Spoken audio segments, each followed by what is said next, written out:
if you could build on a law giving universal flags to sympathizers that weren't necessarily a part of the nation during that time, like he would give it to like Mayor Lindsay, Barry Garthia, and other. Okay, you say sympathizers, but you really don't know, cause the reason why I say because I got that from a law. It was a shock that I was hit with March 30th, 2019. Sid Davidoff. You know who he was? Yes. Okay, he was when he spoke. Yeah, right. You remember what he said? I have it recorded. He said he was a 5%er, a Caucasian Jewish 5%er. Right. Yeah, peace. So it's true. The father had me, or Allah had me, admitted into the 5%ers of this Jewish Caucasian, and say I am the only living 5%er who is Jewish Caucasian. And the father gave him a flag. Right. And you say sympathizers. No, the father taught people that was of other persuasions, and you might have took them as a sympathizer, like Mayor Lindsay, Barry Garthia, and them. But to them and the teachings that the father gave them, you know what they was? 5%ers, Muslim sons. Okay. Did they call themselves Muslim sons? Did you hear the guy say no? Listen. No. I got it recorded. You know the knowledge equality degree? Yeah. Yes. Okay, so they wasn't a civilized person as we say we are. They wasn't the Muslims like those under Elijah's. Muslim sons. Yeah, but they was Muslim sons. I mean, it's evident. Okay, but the man got up there, and I always used to think that he was against us. You thought Sid Davidoff was I thought Sid Davidoff was against us. Oh, okay. Why is that? Because I seen him do a tape one time, and I got the impression that he was calling the father a crazy man. The night of 1968, when Martin Luther King was killed and the news first came across, Barry Garthia, who is now deceased, and I, who were partners in doing the things in the streets for Lindsay, went up to a bar called the Shalimar on 126th and Lenox, where the 5%ers, and that's a whole nother history, who the 5%ers were a movement that started in the prison system, really.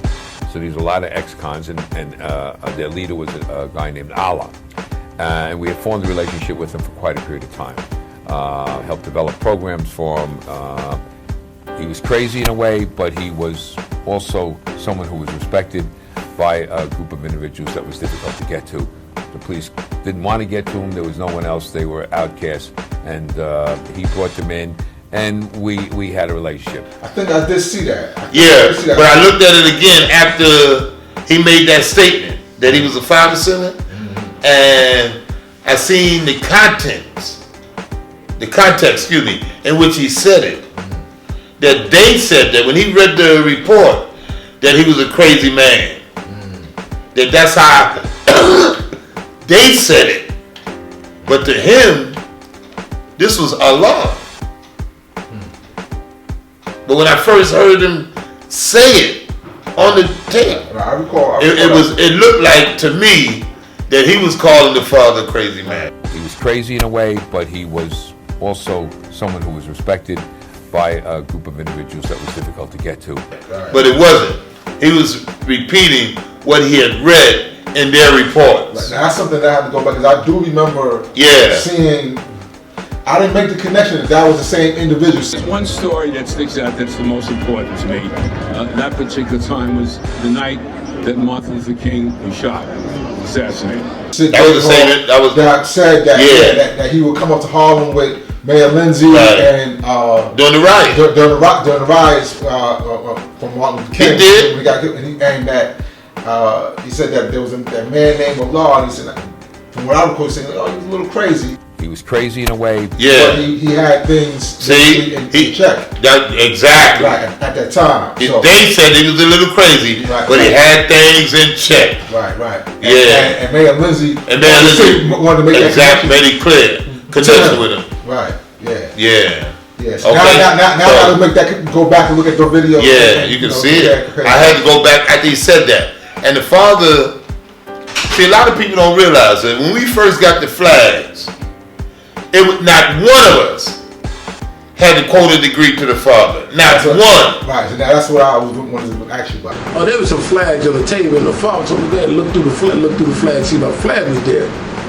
And I know that there was some flag there with names like Stephen. God, that always stuck in my head. And I was like, Stephen, what else? So I asked Father, Stephen? He said, "Yeah, son." He said, "That's something you know nothing about. You'll learn." He said, "You'll learn." He said, "We got sympathize that's just as great as y'all." You know what he asked? What he asked us? Our name. What we want? What you want on your flag? What name do you want on your flag, son? And we told him, and it was a sister recorded it. I think it was for Mel. She worked in the mayor's office, in Barry Gotter's office. The father got her a job, and the father was strategic. He got her a job in Barry Gotter's office so that she can get anything that came across his desk, Barry Gotter's desk, with the father's name on it. And that's what she was in there for. Anything that came across Barry Gotter's desk, the mayor's assistant, executive assistant, with his name on it, get it. And I seen reports that the father gave me to read that had his name on it, and Femel got them. And Femel told me how she used to get them. That she used to, when it came, what she used to do was note it, right? Put it on stash, and wouldn't copy it that night, and come back the next day, first thing in the morning before everybody, and hit it, bam, and put it back where she got it from, and leave it there. Now when she go on lunch, she go stash it in one of them, with them lockers. Remember them lockers? Yeah, she go stash lockers on lunch, right, and stash it in the locker, and go back to work. And if she got caught, anybody look at her working papers or whatever, she ain't got nothing. It's already out of the building. At a time when they don't even suspect that she took something, because they ain't checked her lunch and all that type of shit. But anyway, the father put her in position for that. All right, and she was recording the names. So not one of us had to quote a degree to Allah. So when did it become a requirement? It never became a requirement until some brothers instituted, for whatever reason, to have power over somebody else. But they didn't get that from the father. That ain't an example that he set.